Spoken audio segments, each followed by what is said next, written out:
कारण नाही आहे. ते त्या ठिकाणी गेले आहेत, ही अतिशय किंवा जाणार असतील तर अतिशय चांगली गोष्ट आहे. संभाजीनगरमध्ये येत आहे, सगळे नेते पण आंदोलनाचे नेतृत्व हे संभाजीनगरमध्ये येत आहे. 14 तारखेला तिरंगा रॅली संभाजीनगरला आपली पण होते, आपण स्वतः नेतृत्व करताय. असं आहे की संपूर्ण महाराष्ट्रामध्ये तिरंगा रॅली होत आहेत, देशात तिरंगा रॅली होत आहेत.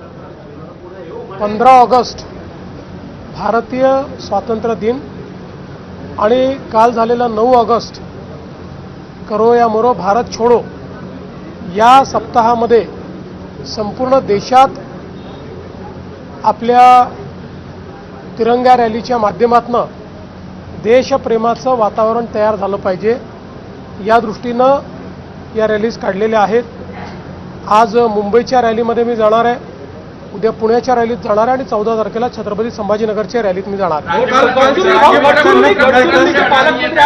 3 विद्यार्थ्यांचा खासगी आश्रमशाळेत मृत्यू झालेला आहे, चौकशी केली जाईल का? गंभीर प्रकरण आहे. सर्पदंशाने मृत्यू झालेला आहे अशी बातमी मलाही मिळालेली आहे.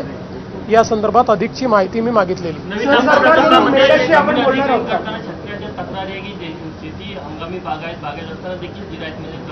असं एखाद्याचा हे लपवता येत नाही. या संदर्भात गुगल इमेजरी आहे, प्रत्यक्ष ग्राउंड ट्रुथिंग आहे, ड्रोन इमेजरी आहे.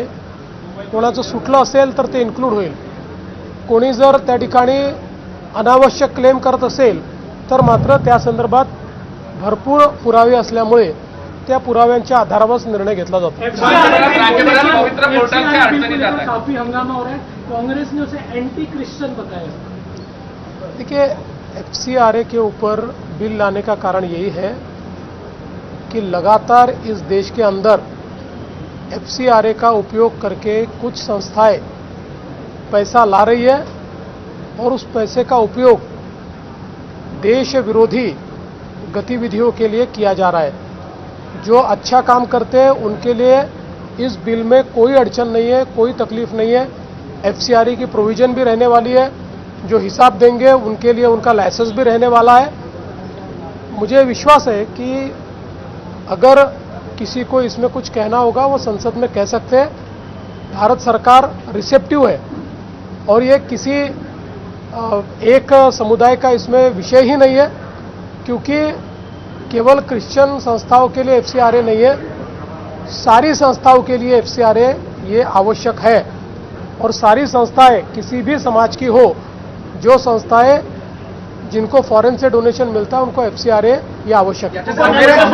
अमेरिकेमधनं बरेच स्टेटमेंट येत आहे FCRA वरनं. खरं तर भारताचा अंतर्गत हा सगळा विषय आणि सगळ्या ज्या संस्थांना हे मिळतात त्यावरून हे सगळं FCRA बिल आणणं का गरजेचं आहे या स्टेटमेंटवरूनच लक्षात येतं की अमेरिकेतल्या काही लोकांना FCRAचं अमेंडमेंट बिल येत आहे याची मिरची लागली. याचा अर्थ काय आहे? पण मी पुन्हा एकदा सांगतो की केंद्रातलं सरकार सगळ्यांचं म्हणणं ऐकून घेणारं सरकार आहे. हे कुठल्याही एका समुदायाच्या विरोधात बिलकुल नाही. सगळ्या समुदायांना, कोणालाही कुठल्याही संस्थेला परदेशातनं डोनेशन घ्यायचं असेल तर FCRAची मान्यता घ्यावी.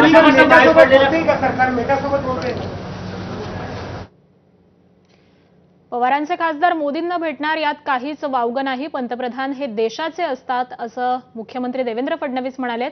FCRA सुधारणा विधेयकात काहीच चुकीचं नाही असं देखील त्यांनी म्हटलेलं आहे. त्याचबरोबर राज्यातील तिरंगा रॅलीमध्ये मी सहभागी होणार आहे अशी माहिती देखील मुख्यमंत्री फडणवीसांनी दिलेली आहे. आज मुंबईमध्ये तिरंगा रॅलीचं आयोजन करण्यात आलेलं आहे आणि याच संदर्भामध्ये मुख्यमंत्री देवेंद्र फडणवीस यांनी भाष्य केलेलं आहे.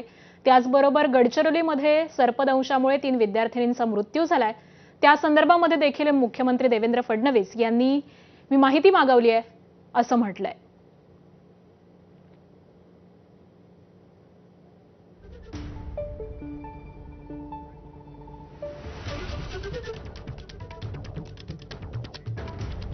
आणि यानंतर पुढच्या बातमीकडे वळूयात. मनसेचे